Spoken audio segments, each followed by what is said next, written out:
Las Vegas was built on a lie. The lights, the velvet carpets, the champagne towers, the illusion that ordinary people could walk into the desert and become somebody overnight.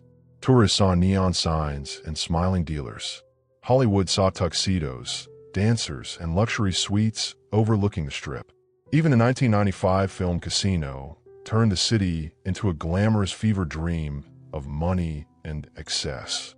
But behind the polished casino floors, behind the fake smiles and endless buffets, there was another Las Vegas very few people ever saw. A city ruled not by businessmen, but by predators. Men who understood one brutal truth. Casinos were never really about gambling. They were about control. And during the 1970s, no criminal organization understood that better than the Chicago outfit. Because while New York's five families fought bloody wars in the streets, Chicago quietly perfected something far more dangerous: invisible power. They needed accountants, union bosses, judges, casino executives, and men willing to disappear forever if they asked too many questions. By the time federal agents realized what was happening in Las Vegas, millions of dollars had already vanished into the pockets of mob bosses back in Chicago and Kansas City.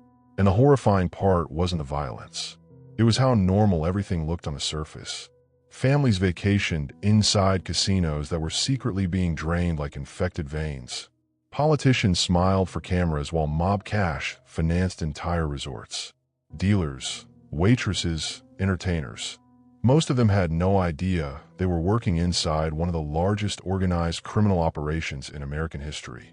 But the deeper investigators dug, the darker the story became. Because this wasn't just about stealing money. It was about building a machine so efficient that murder became nothing more than routine maintenance. And at the center of that machine stood a man named Anthony Spilatro, one of the most feared mob enforcers ever sent to Las Vegas. Spilatro wasn't the kind of gangster Hollywood liked to romanticize. He was small, paranoid, vicious, and obsessively loyal to the outfit.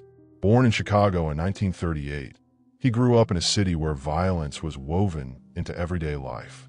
Fear created obedience faster than respect ever could. By his 20s, Spilatro already had a reputation for brutality that made even hardened criminals nervous around him. Federal files later connected him to murders, torture sessions, extortion rackets, and loan sharking operations stretching across Chicago. But what made him valuable to the outfit wasn't just violence. It was discipline. He understood hierarchy. In the mob world, that mattered more than intelligence. The outfit needed men who followed orders without ego getting in the way. And in the early 1970s, Las Vegas became their most important investment. The casinos were printing money. Unlike drugs or robbery, casinos created endless cash flow that looked legitimate on paper. Millions moved through counting rooms every single night, and hidden inside that chaos was the perfect opportunity for skimming. Before profits were officially recorded, bundles of cash would quietly disappear. Not massive amounts all at once. That would attract attention.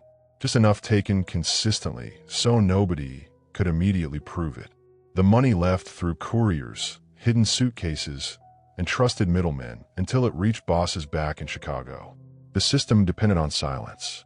Casino executives cooperated because they were either owned, threatened, or financially trapped. Teamsters union pension funds helped finance casino construction, giving organized crime indirect leverage over entire properties. Politicians looked away because Vegas tourism was exploding.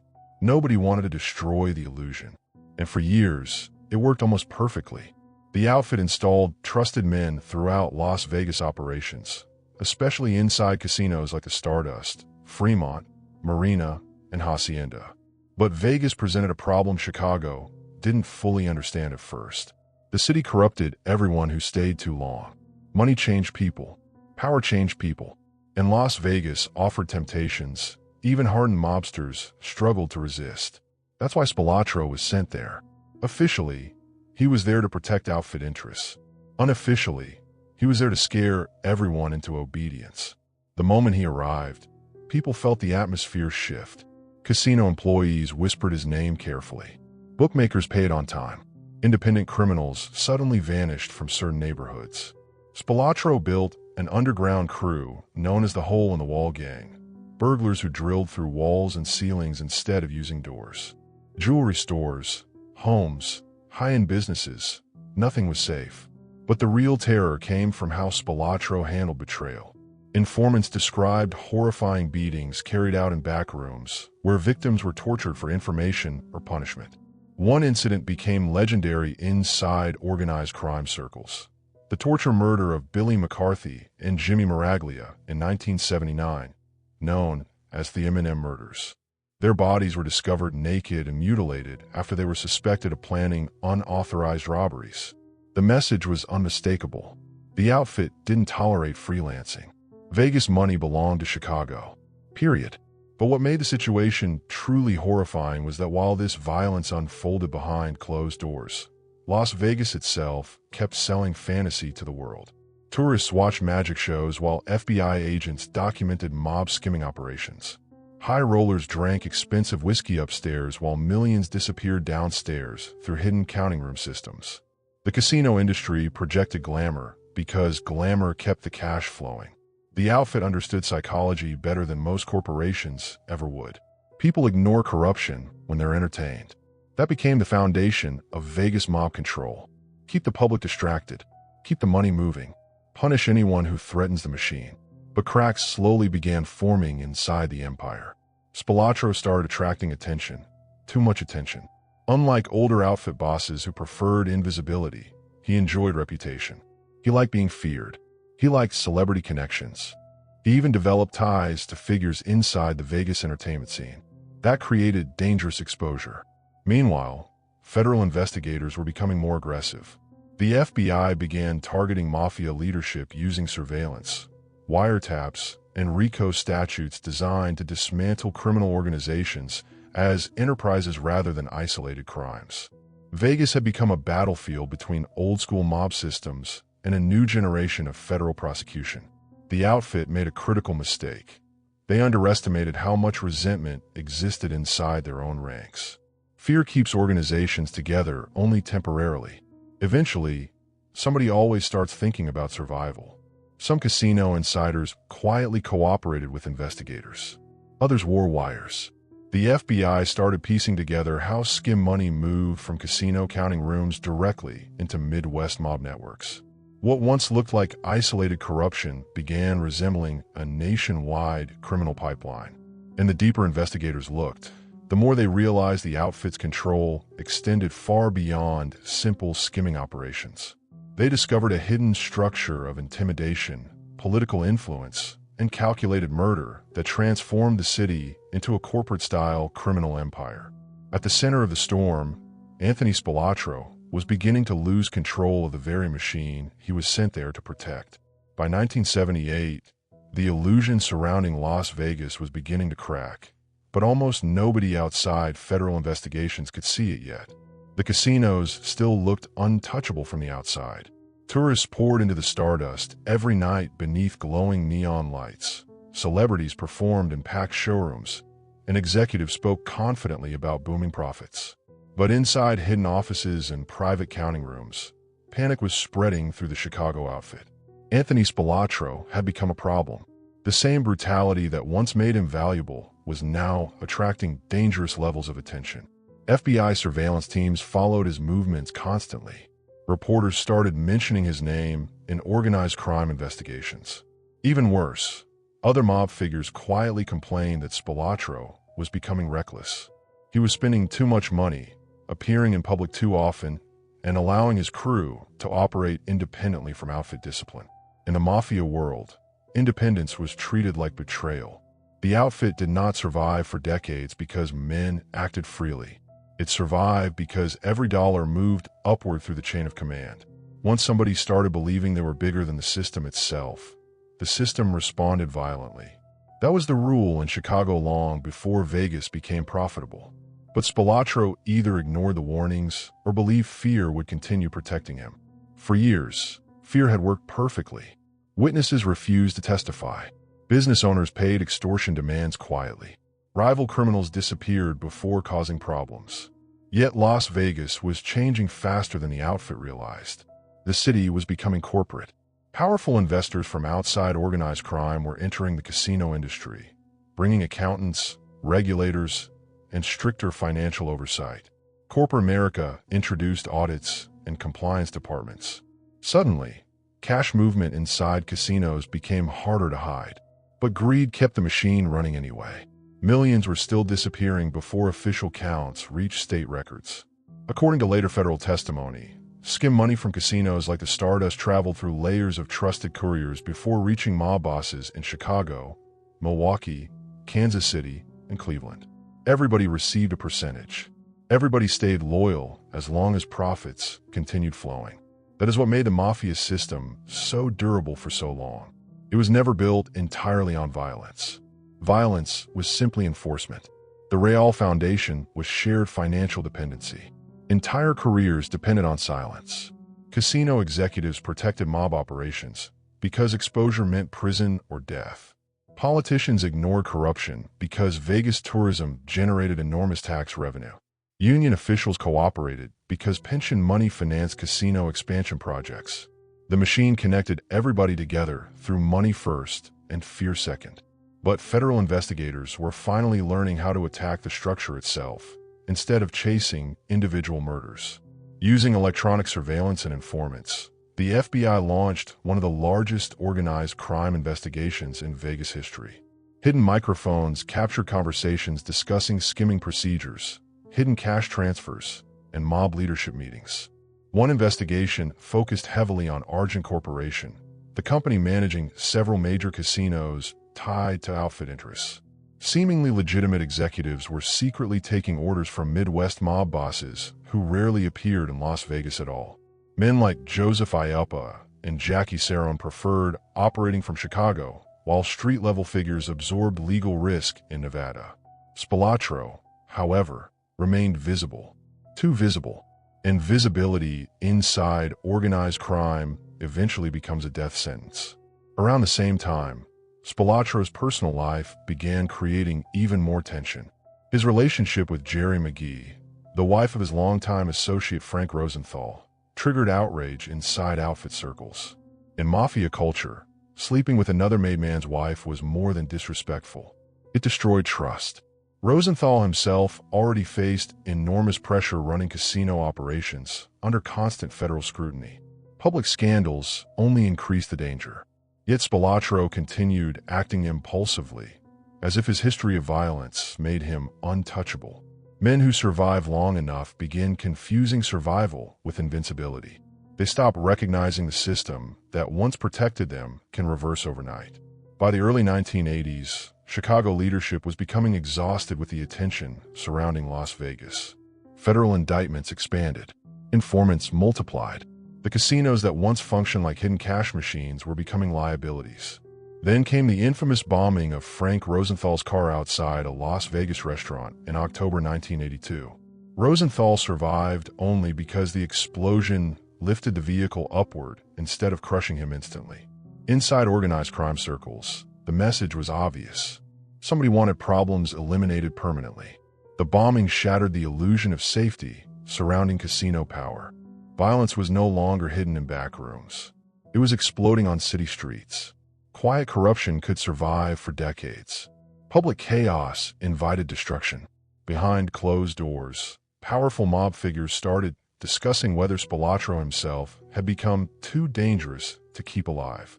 What made the situation even darker was the realization that Las Vegas had never truly belonged to the people living there.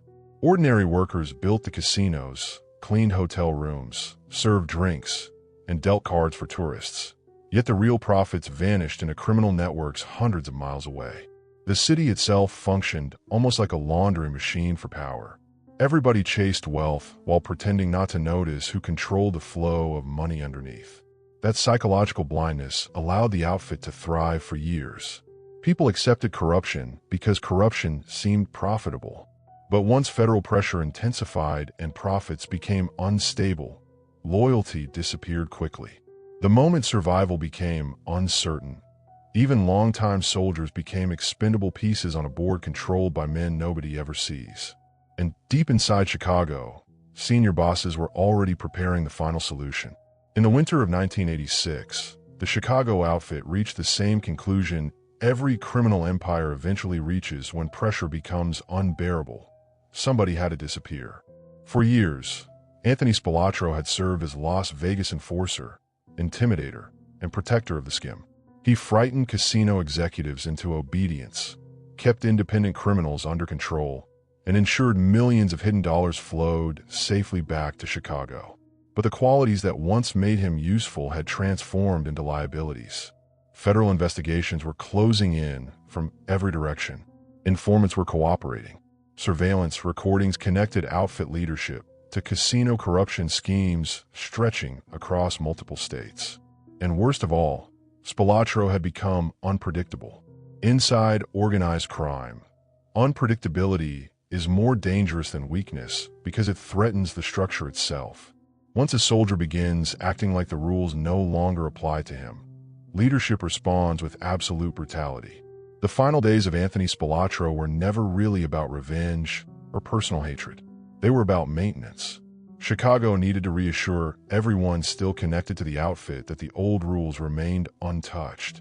On June 14, 1986, Spilatro and his younger brother Michael traveled to a suburban home in Bensonville, Illinois, believing they were attending a meeting where Anthony would finally receive formal promotion inside the organization. Instead, according to later testimony from mob insiders, they walked directly into an execution. The brothers were beaten mercilessly before being strangled and buried in an Indiana cornfield. The killing was savage even by mafia standards, but that savagery carried meaning.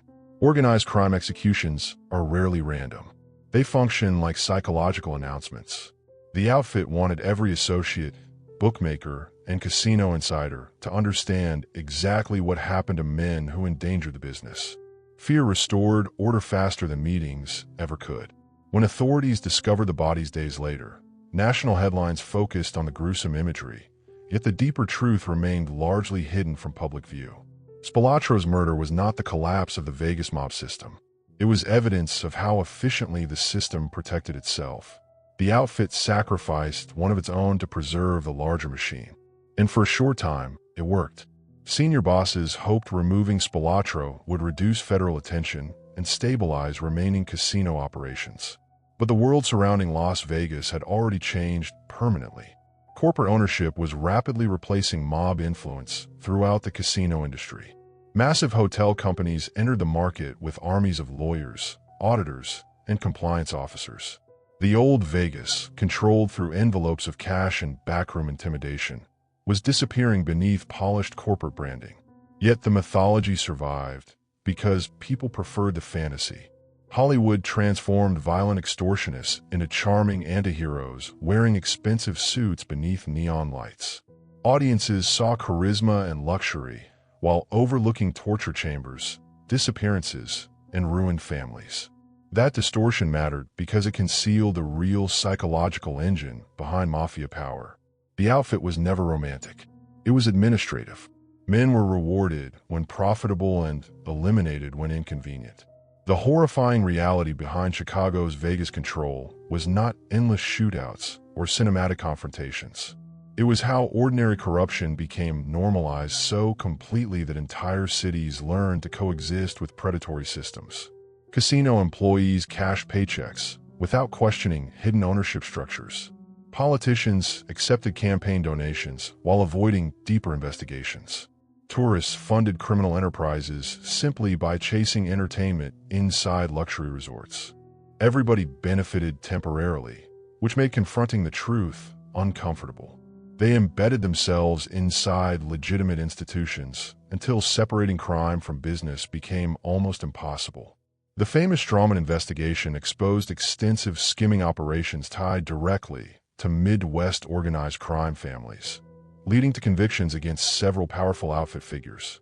Court testimony revealed how casino count rooms had been manipulated for years, how cash bundles bypassed official records, and how couriers transported profits back to Chicago. But prosecutions arrived only after decades of corruption had already shaped modern Las Vegas. The mob did not seize Vegas through open warfare. It succeeded because legitimate America quietly allowed it.